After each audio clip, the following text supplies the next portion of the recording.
दोस्तों, इस इमेज में जो येलो कलर का बड़ा एरिया है वो रशिया को रिप्रेजेंट करता है, जो आज का रशिया है। लेकिन ये बाकी के जो अलग अलग कलर के 15 देशों से मिलकर एक बड़ा देश बनता था, जिसे 1991 से पहले यूएसएसआर के नाम से जाना जाता था।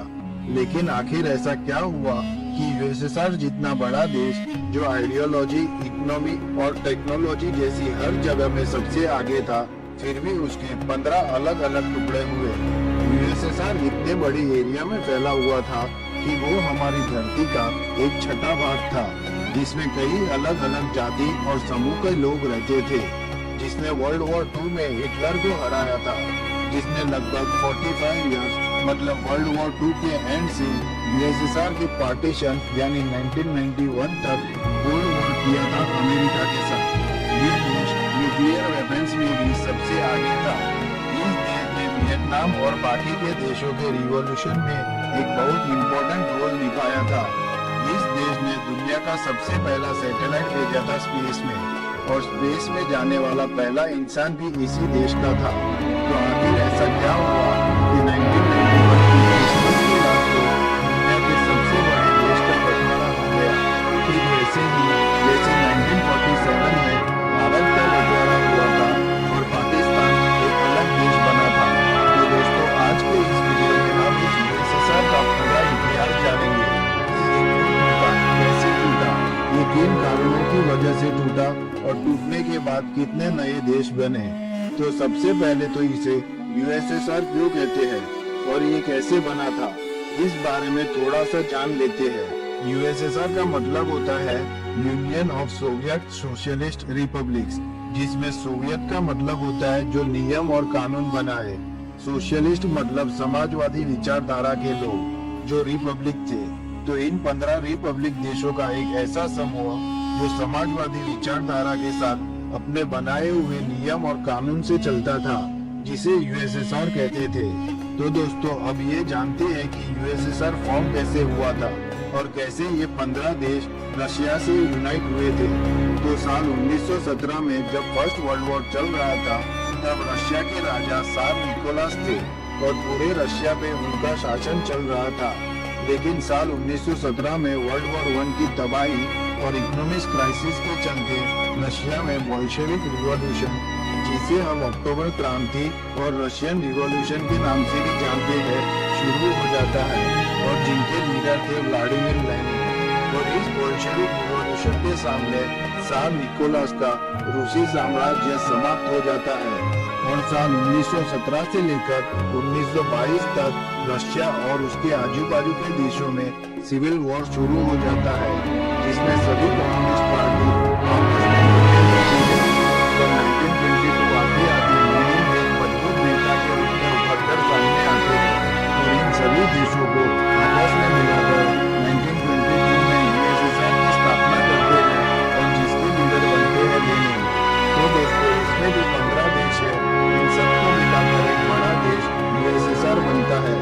तो इन 15 देशों को रशियन लैंग्वेज में सोवियत कहा जाता है।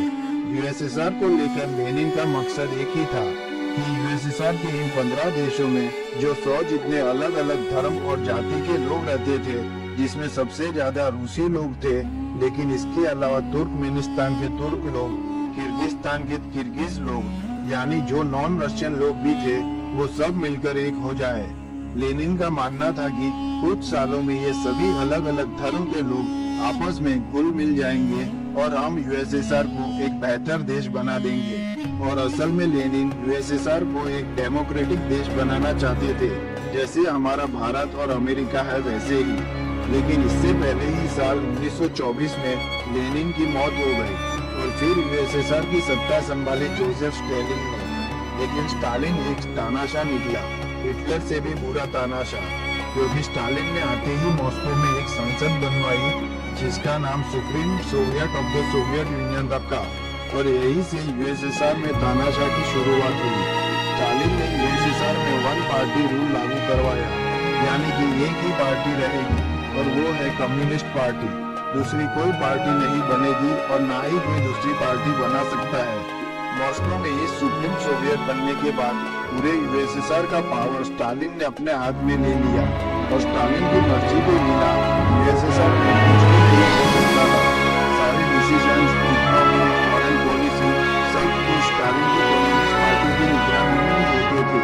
स्टालिन की एक छोटी सी समिति थी जिसमें कुछ गिने चुने लोग थे। यही लोग यूएसएसआर का लीडर चुनते थे और यही लोग यूएसएसआर के सारे फैसले लेते थे, जिसे पोलिट ब्यूरो कहा जाता है। एक तरह से तो ये लोग पूरे यूएसएसआर पर राज करने लगे थे, लेकिन इस दौरान यूएसएसआर ने कुछ अच्छे काम भी किए, जैसे 5 ईयर प्लान की योजना बनाई, यानी 5 वर्षीय योजनाएं, जो दुनिया में सबसे पहले यूएसएसआर ने शुरू की थी साल 1928 में, जिसमें शुरुआत में यूएसएसआर बहुत सफल भी हुआ और वहाँ rapid industrial and economic growth देखने को मिला। स्टालिन की पॉलिसीज ने वर्ल्ड वॉर 2 में सोवियत यूनियन की जीत में भी बहुत इम्पोर्टेंट रोल प्ले किया।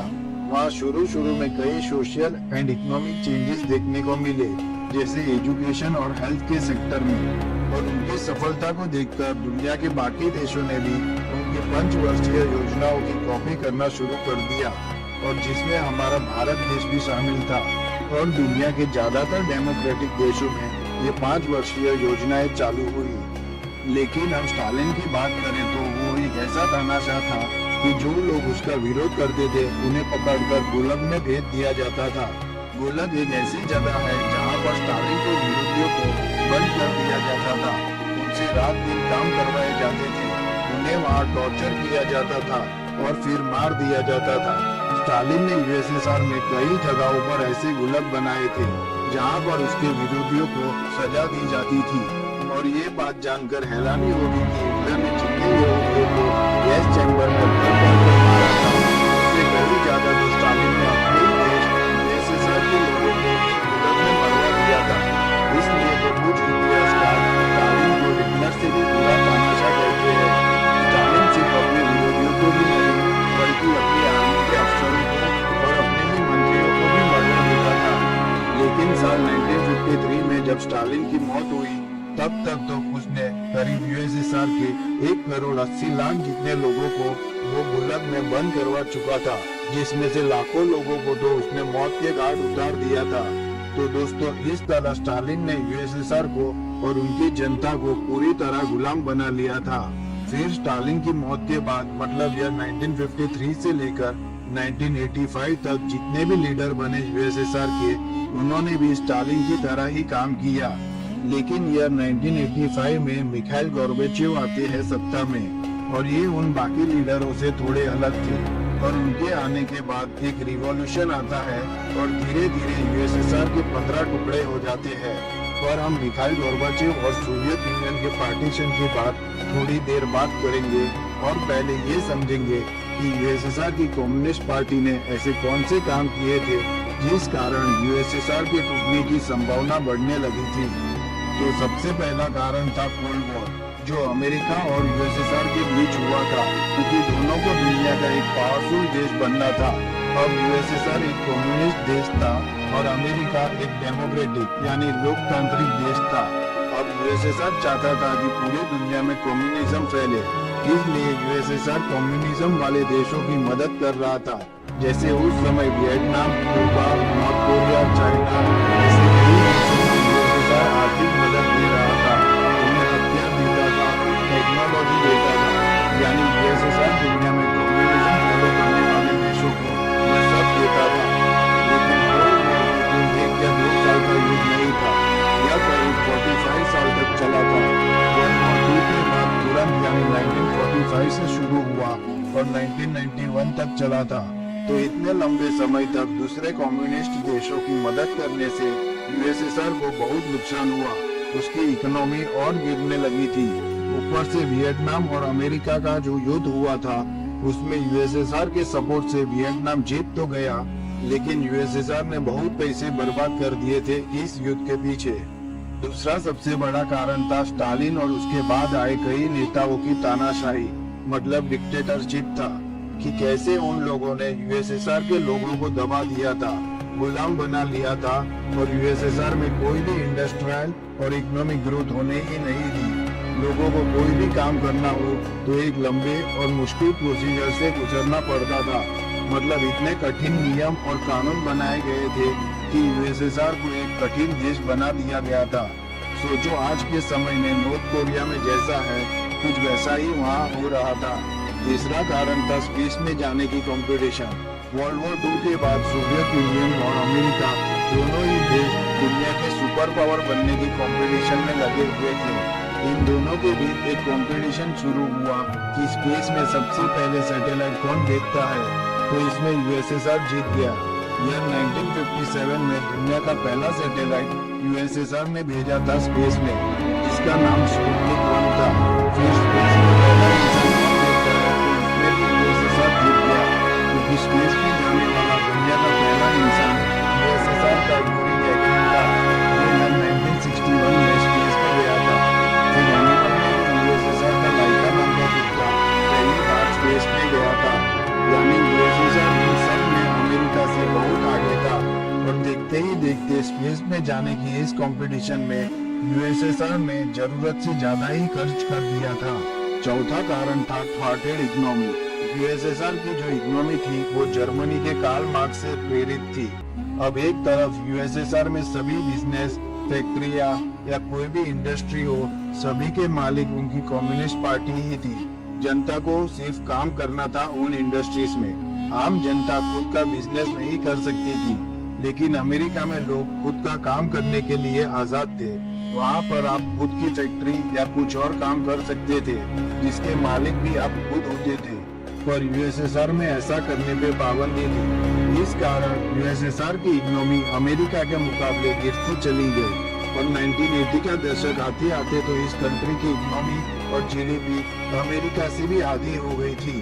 पांचवा कारण था न्यूक्लियर वेपन, क्योंकि वर्ल्ड वॉर 2 में जब जापान के हिरोशिमा और नागासाकी पे न्यूक्लियर बॉम्ब गिराए गए, तो यूएसएसआर को डर था कि अमेरिका अब पर भी न्यूक्लियर बॉम्ब गिरा सकता है। तो खुद को बचाने के लिए यूएसएसआर भी एक के बाद एक न्यूक्लियर वेपन्स बनाने लगा था।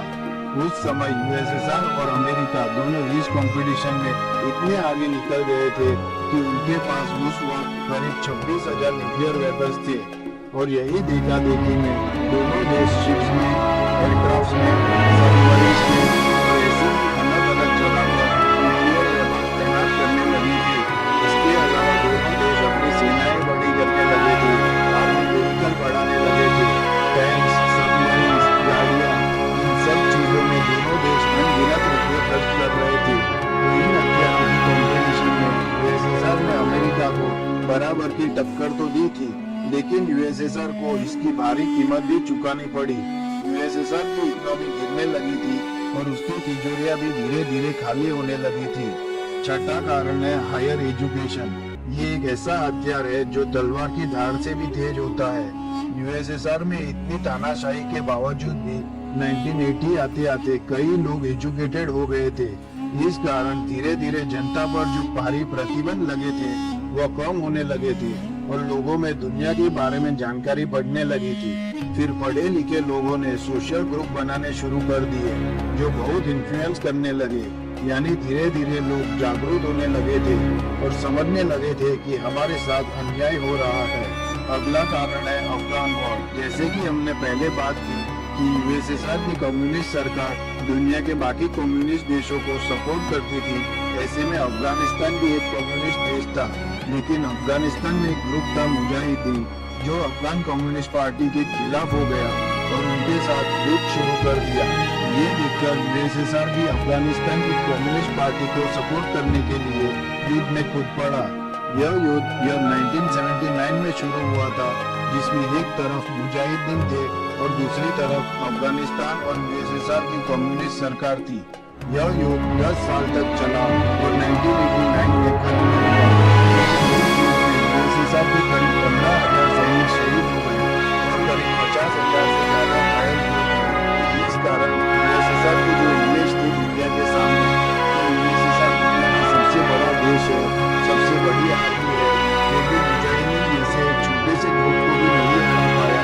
मतलब इस रूप से यूएसएसआर की इमेज बहुत खराब हुई, जिसका असर उनकी इकोनॉमी पर भी देखा गया। तो यह सब तो मेन कारण थे और भी बहुत से छोटे छोटे कारण थे जिससे यूएसएसआर की इकोनॉमी गिरती जा रही थी। ये इमेज ईयर 1928 से लेकर 1987 तक की यूएसएसआर की इकोनॉमी का है। इसमें हम देख सकते हैं कि कैसे धीरे धीरे यूएसएसआर की इकोनॉमी गिरती ही जा रही थी।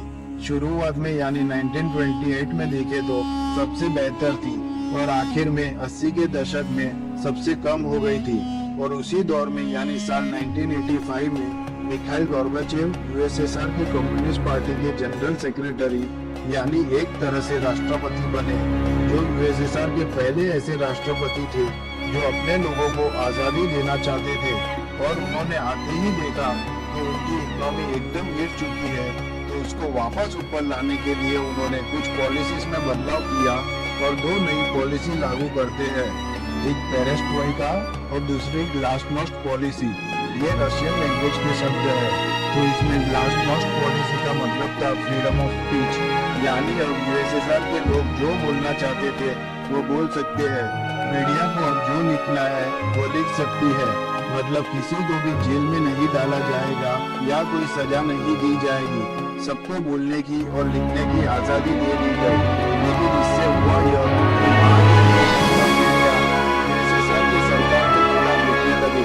हमारी इकोनॉमी गिर रही है, हमारे देश में सुधार की जरूरत है। और इन 15 देशों से मिलकर यूएसएसआर बना था। इस समय तुर्कमेनिस्तान के लोग अपने तुर्कमेनिस्तान के लिए आजादी मांगने लगे, कजाकिस्तान के लोग अपने देश के लिए आजादी मांगने लगे। इस तरह से ये सभी देशों के लोग मीडिया के कारण जागरूक होने लगे और आंदोलन शुरू किया अपनी ही सरकार के खिलाफ कि हमें आजादी दो, हमें अलग देश बनना है। इस्टोनिया और लैटविया भी एक अलग देश की मांग करने लगे, क्योंकि अब जेल में डालने वाला कोई नहीं था। तो यह थी पहली पॉलिसी। अब दूसरी पॉलिसी थी पेरेस्ट्रोइका। इसमें चुनाव यानी इलेक्शन लाया गया, क्योंकि अब तक यूएसएसआर में सिर्फ एक कम्युनिस्ट पार्टी का ही चुना हुआ आदमी नेता बन सकता था। एक ही नेता, वह भी उनकी ही पार्टी के मेंबर चुनते थे। लेकिन इस पॉलिसी के बाद अब एक ही पद के लिए कम्युनिस्ट पार्टी के 2 नेता खड़े हो सकते थे, यानी लोग अपने पसंदीदा नेता को अब वोट दे सकते थे। पहले ऐसा नहीं था। और इस पॉलिसी के तहत यूएसएसआर में फॉरेन इन्वेस्टमेंट को बुलाया गया, यानी बाहर से बड़ी कंपनियां यूएसएसआर में फैक्ट्री खोल सकती थी, अपना बिजनेस खड़ा कर सकती थी, ताकि यहाँ के लोगों को रोजगार मिल सके। और इस पॉलिसी से पहले तक यूएसएसआर के लोग खुद का बिजनेस नहीं कर सकते थे, लेकिन इस पॉलिसी के बाद अब लोग खुद की फैक्ट्री या खुद की इंडस्ट्री शुरू कर सकते थे, यानी प्राइवेट बिजनेस को छूट दे दी गई। तो यह 2 पॉलिसी मिखाइल गोर्बाचेव लेके आए थे और उनका मकसद यही था कि यूएसएसआर फिर से एक एडवांस और डेवलप देश बन सके। लेकिन यही 2 पॉलिसी यूएसएसआर के टूटने का कारण बनी। फिर आता है जिसे रिवॉल्यूशन के नाम से भी कहा जाता है, क्योंकि इस साल दुनिया भर में रिवॉल्यूशन हुई थी। 1989 में यूएसएसआर के पड़ोसी देश यानी पोलैंड, बल्गेरिया और रोमानिया, इन देशों में कम्युनिस्ट सरकार थी। यह यूएसएसआर का हिस्सा नहीं थी, लेकिन इन देशों की सरकार वैसा ही करती थी जैसा कि यूएसएसआर की सरकार कहती थी, यानी इन देशों की सरकार एक तरह से यूएसएसआर के इशारों पर नाचती थी। लेकिन मिखाइल गोर्बाचेव की 2 पॉलिसी पेरेस्ट्रोइका और ग्लासनोस्ट के कारण पोलैंड, रोमानिया और बल्गेरिया में रिवॉल्यूशन हुआ कम्युनिस्ट सरकार के खिलाफ। और यह रिवॉल्यूशन दूसरे देशों में भी फैलने लगा। यूगोस्लाविया, चेकोस्लोवाकिया, ईस्ट जर्मनी और हंगरी जैसे कई देशों में कम्युनिस्ट सरकार को हटाने के लिए क्रांति होने लगी। और 1991 आते आते इन सभी देशों में कम्युनिस्ट सरकार को गिरा दिया गया। लेकिन मिखाइल गोर्बाचेव चाहते तो इन देशों में यूएसएसआर की आर्मी भेजकर इस विद्रोह को रोक सकते थे, लेकिन मिखाइल गोर्बाचेव ने अपनी आर्मी भेजने से मना कर दिया। इससे पहले यूएसएसआर ऐसी गलती नहीं करता था। जब 1956 में हंगरी में एक रिवॉल्यूशन हुआ कम्युनिस्ट सरकार को गिराने के लिए, तब भी यूएसएसआर ने अपनी आर्मी भेजकर हंगरी के इस रिवॉल्यूशन को बिखेर दिया था, जिसमें हंगरी के बहुत सारे लोग मारे गए थे। लेकिन मिखाइल गोर्बाचेव ने इस बार ऐसा नहीं किया, इसलिए इस बार ये सभी देश आजाद हो गए। इससे पहले जर्मनी भी 2 भागों में बटा हुआ था, ईस्ट और वेस्ट जर्मनी।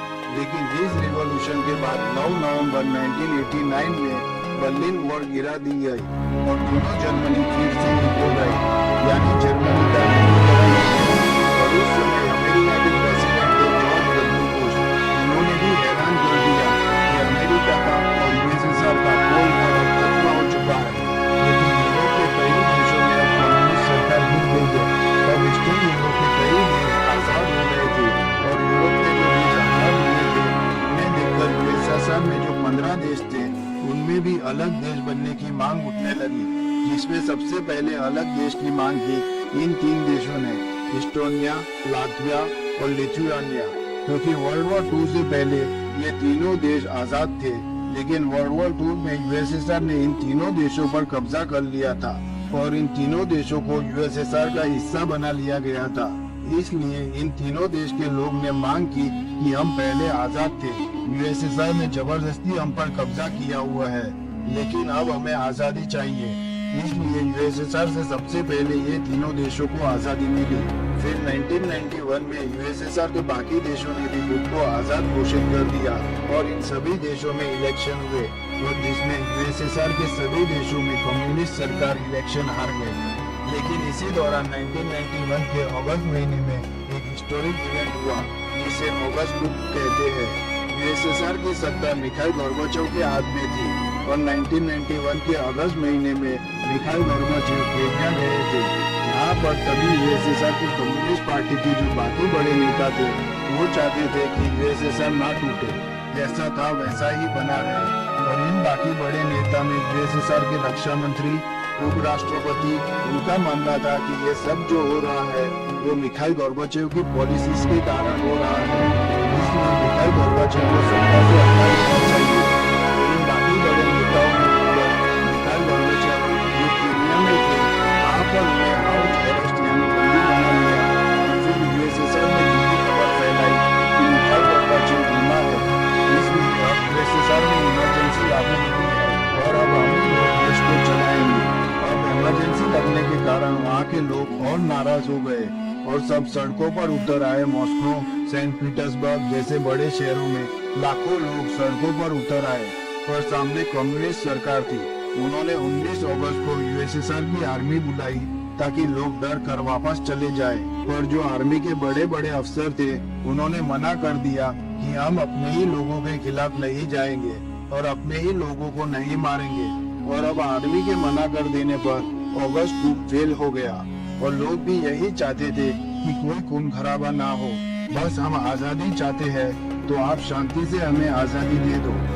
अब बात करते हैं बोरिस येल्त्सिन की, जो यूएसएसआर की कम्युनिस्ट पार्टी के एक बड़े नेता थे और इस अगस्त कुप में जो कुछ भी हुआ था उसमें बोरिस येल्त्सिन लोगों के साथ सड़कों पर उतर आए लोगों को सपोर्ट करने के लिए।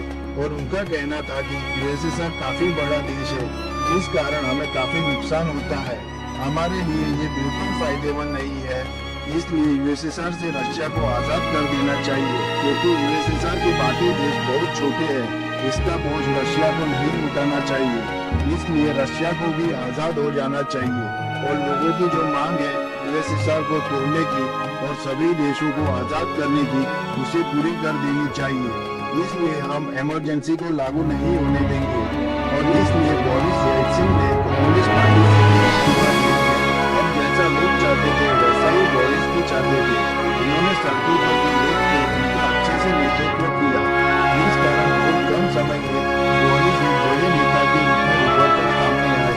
और फिर आज जो रशिया है यूएसएसआर के टूटने के बाद था उसमें इलेक्शन हुए जिसमें बोरिस येल्त्सिन जीते और रूस के पहले राष्ट्रपति बने।